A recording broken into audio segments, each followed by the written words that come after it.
Alright, so this is a road rage van.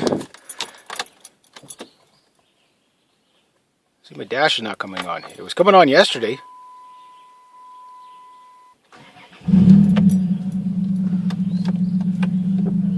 Okay, yeah, I'm in reverse. Now I don't know how far I can go because I don't really have hardly any gas left, so I guess better not back over stuff. Crashing into the trees. Okay. Okay, so the rust is not as bad as I thought. It was not that good. Okay, okay, I went backwards. Okay. I can't drive this too long because there's not too much. Think of it driving because there's almost like no coolant left in this thing. My rad leaks, so I'm just going to do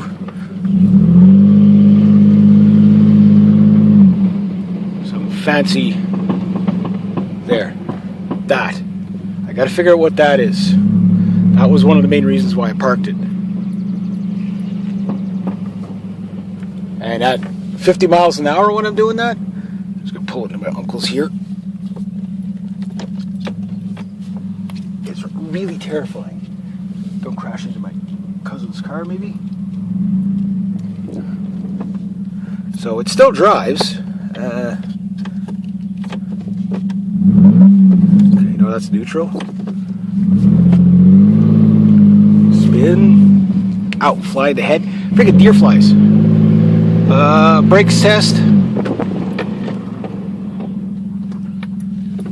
Okay, not bad. Dust test, check. Oh, something's cooking. See, there's that smell.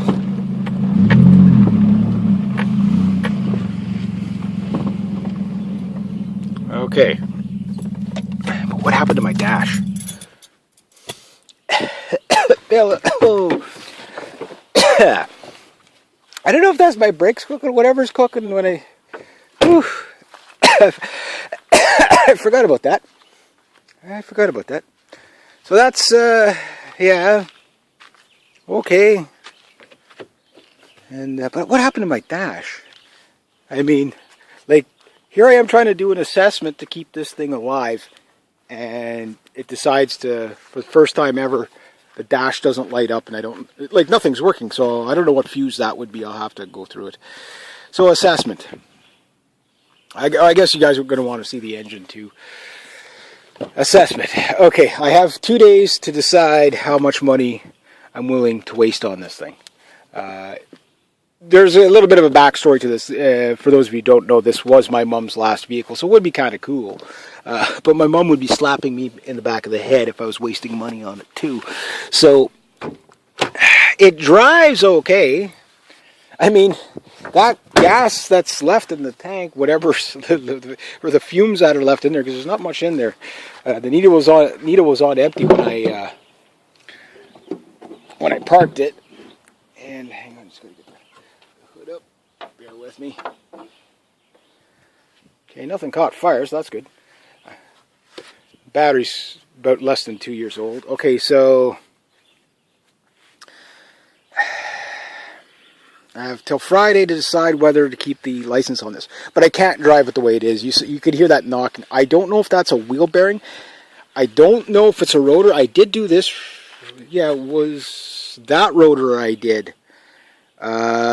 It could be wheel bearing, could be rotors, could be all kinds of stuff. The floor is actually not as bad as I thought. You know, I couldn't get in there really far with the hammer, but as far, you know, making it about halfway with the hammer. Main rust is under the doors, the side doors. That's the worst spots, is right under the side doors. If I can cosmetically hide that and rust-proof this thing, I could probably get another 2 years out of it. But I can't drive it the way it is. I could live with the radiator, you know, top up every couple of days or so. The leaky power steering, I could live with that. I have to fix the brakes. The brakes work, but I think the pads, I think when I last took them apart, were stuck on the the rotors, they weren't coming out. I don't know if it's just, I'm going to have to pull it all apart. Maybe what I'll do is I'll see how much it costs to keep the plate on it and spend the next couple of months just fixing it up. But the thing is if I replace the big one is the windshield. That's like 400 and some odd bucks right there. Now, I didn't realize, but the way it is on this, okay, it's not my muffler that has a hole. The muffler's just this tiny little thing back there, and it looks fine. It's a catalytic converter. That's what's going on it. That big beast there, I thought that was my muffler, but it's not. It's a catalytic converter. So, I'm going to go call Kelly's Auto. Throw some, okay, what would it cost for this? But you can see inside the firewall is good. That's nice. There's nothing wrong with that.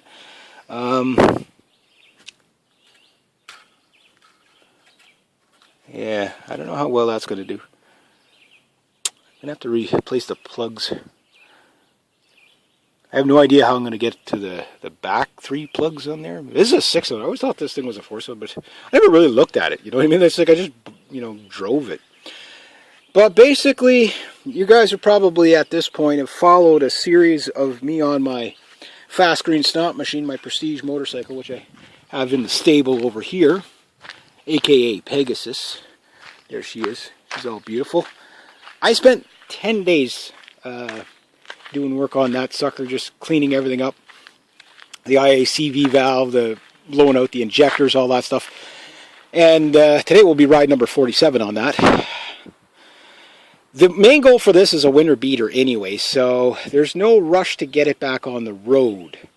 So the insurance, I can put the insurance on it anytime. It's the plate. Once you take the plate off, then it's the safety. But however, one area that is good is my strut pillins are okay on both sides. The list of things that this thing needs is it needs a little bit of everything. It's the question is if I replace everything. Well, if I replace everything it needs, it's probably about $4 or $5 grand. Like, obviously, that's not going to happen. But if I just replaced what it needs to make it safe to drive, I'm talking front end stuff. So, probably wheel bearings, probably 2 rotors. Rotors are $60 a piece. Probably going to need new brake calipers on there. Maybe I can resurrect them, but I think they're too far gone.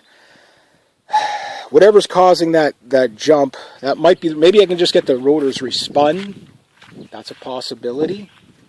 Whatever's cheapest to do, right? But I'm looking at least 50, just like quick assessment, probably $1,500. Now, for $1,500, what kind of vehicle can I get?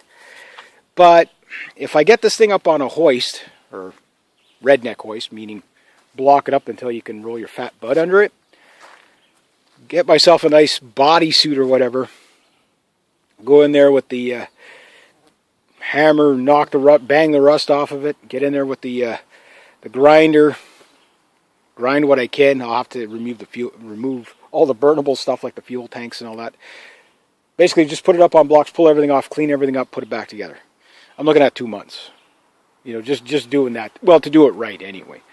Patching stuff, that'll be ongoing. So I got to get myself, because I don't have a welder, right? But see, underneath, it's what draws the attention to the popo is holes like that on the back. So if you can just cosmetically hide that, even if it's not, patch it now, fix it later. But I'm at the fix it later point, so I have no choice but to do it. But they see that draws their attention, and then they hear it. They hear this thing. Again, this is the road rage van. We don't know what the actual color of this van is. It's just, its fury red color comes from all its anger and rage. This brilliant, vibrant, dull, worn out red comes from its rage. That's why it's red. It could have been any color. Who knows? But the road rage van is it's not beyond repair. It's just the cost of the repairs. Is it worth it? The simple answer is no. It's not worth it. $1,500, you could probably. So I think what I'm going to do is I'm going to tell my dad, okay, keep it on the road. Because I'm really struggling with this one, guys. Because I know when I get now mind you, $1,500, you could buy a vehicle that's just about to be in this condition, right? Or for $1,500, you don't have to worry about the parts you replaced anymore. ongoing. And I'm more looking for a vehicle that, I'll maintain it. Like if I was ever, this guy I used to work with, John Bradley, awesome guy I used to work with, aviation mechanic. We worked at the Aviation Museum together, and then we worked at another job together. And he had this old Dodge K car he got from his dad. It was a 1985 K car. As bulletproof as possible, right? And he basically maintained that thing beyond belief. It had, I don't know, 350,000 miles on it, or kilometers on it.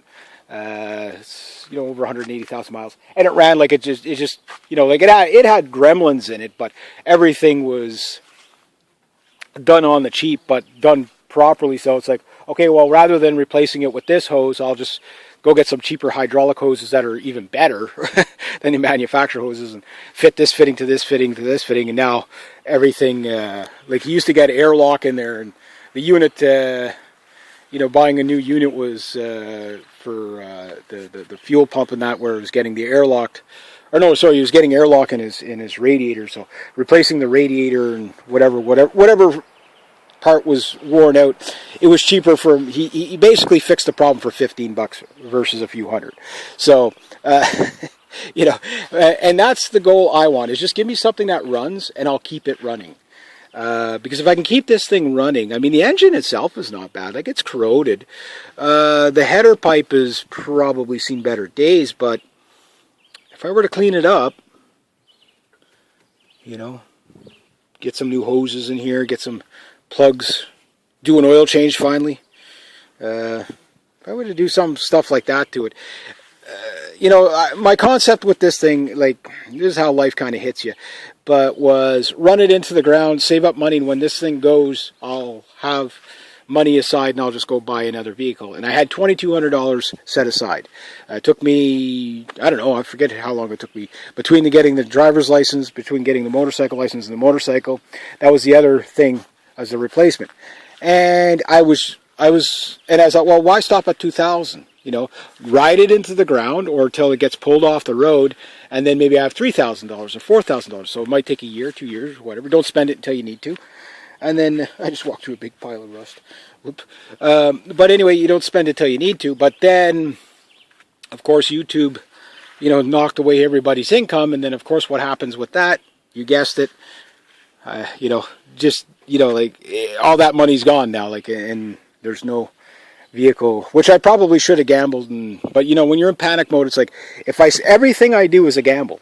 Like if I put money into this, it's a gamble. If I buy another vehicle that's $500 beater, it's going to be in the same condition as this anyway, and it's a gamble. It's just, there's just no free lunch anywhere, right? You have no room to maneuver. So what do you do? Because I can't drive it the way it is. Whatever's going on there. Maybe what I'll do, even if I'm wasting the money, if it's $100 just to keep it, because if I let the plate expire on it, then I have to do a safety check, and this will never repass a safety check. I'm pretty sure, not without a ton of work, but even at that, I just don't want to go there. So I'll probably have it there, but it doesn't mean I'll see if I can find the parts used. Again, if it takes me 5 months to get it up and running again, whatever, or if I'm lucky and I find another vehicle, okay, well, I'll write off the loss I take on the plate on this. Who knows, maybe I'll get lucky and I'll find another road rage van, body's in perfect condition, everything's in perfect condition with a blown motor. Well, I've got a motor, but usually it's the other way around. You'll find a whole bunch of these that run like a charm and the body's completely done. So the engine bay isn't bad, like the rust there isn't bad. There's a little bit of, even the hood's not too bad. Like, I mean, this is, actually it's not bad at all. It's not bad at all. But if I get on top of it now, if I wait, it's the rust. It's the rust. So that's where I'm at. That's what I'm going to have going on. That was a fun little drive anyway. Kind of bouncy. But what happened to my dash? That I want to know. Why is my dash out? Because is that, another electrical problem that's going to be... I need reliability. This thing is actually quite reliable, and it drives extremely well. The problem is that it, the front end stuff is worn out. So if it had good suspension in the front, it wouldn't be so bad. And if I could nip the rust in the bud, and nip that in the bud so it doesn't get any worse and just cosmetically cover it over. I mean, you have to remove the rust, but I don't have a welder. I'm not going to be cutting chunks out of it and all that. But if I could at least stop it from getting worse, maybe I get 2 more years out of it, which might buy me time to get another vehicle. Finding a used windshield is almost impossible. I've looked and looked and looked and looked and looked. But if I could get a windshield on the cheap for this, that would be awesome. But it's about $400, and that's one of the big things there. The windshield, the catalytic converter, I think they're about $300, but it's the installation of it, right? You can't just bolt them in there. You gotta kind of braze or weld them in there, and that I can't do. So I'm looking at anywhere like $300 or whatever to do that. But the muffler, I didn't realize that was the catalytic. I thought that was the actual muffler. No, the muffler's back here, and it's just a little tiny. You're gonna laugh when you see it, like. You know, something that makes this much of a roar, you're expecting a big beast, but no, you just get this little guy here. This is all you get. This is the muffler. The little tiny little baby muffler. I don't know if you can see it or not, but there you go. That's the muffler. Mint condition. Nothing wrong with it. But me, I want quiet. I don't want this thing to draw any attention to it. This side's worse than the other side. The door stuff I can get. Like I say, it's the holes that draw the attention. The wheel wells aren't that bad. The rear leaf spring struts, or the hangers, I whacked them with the hammer. They didn't move at all, so that was good.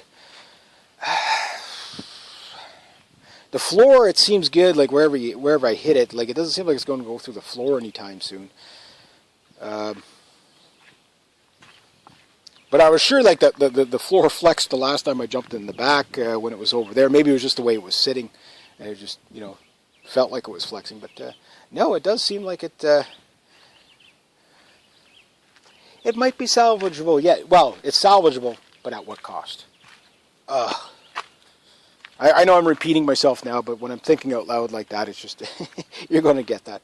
So yeah, that burning sensation or that burning smell, I don't know what the hell's making that burning smell, but it usually comes on right after I do the brakes. So that's telling me something.